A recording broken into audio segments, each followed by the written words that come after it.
Layar jatuh ke dalam kegelapan mutlak. Kanvas ketakutan saat ledakan samar bergema dari kengerian yang jauh dan tak terlihat. Di tengah ledakan yang menggema, tangisan lembut anak-anak dari kejauhan menembus kegelapan. Sebuah simfoni keputusasaan yang polos. Perlahan, sebuah foto korban perang anak muncul dari kegelapan. Wajah polos mereka terukir dengan ketakutan.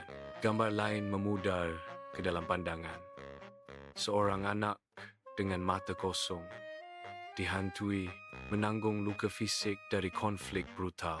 Setiap kutipan yang menyayak hati muncul, jeritan penderitaan yang sunyi, saat semakin banyak wajah tak berdosa memenuhi layar korban perang.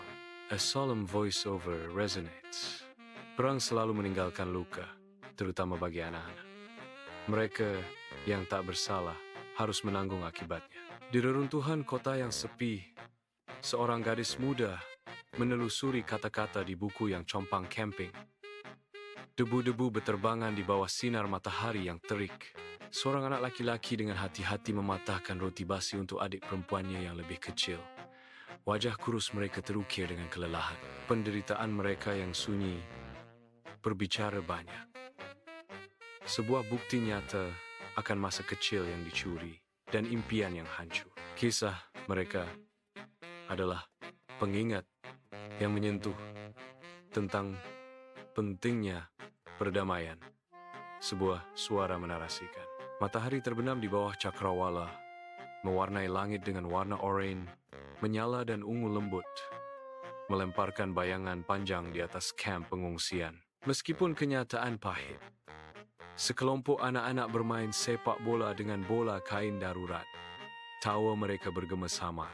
Kegembiraan mereka sangat kontras dengan lingkungan sekitar.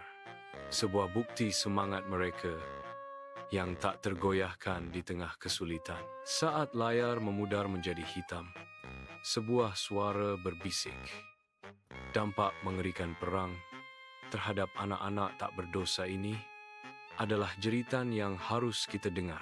Mari kita lindungi masa depan mereka, karena di setiap anak ada harapan untuk dunia yang lebih baik.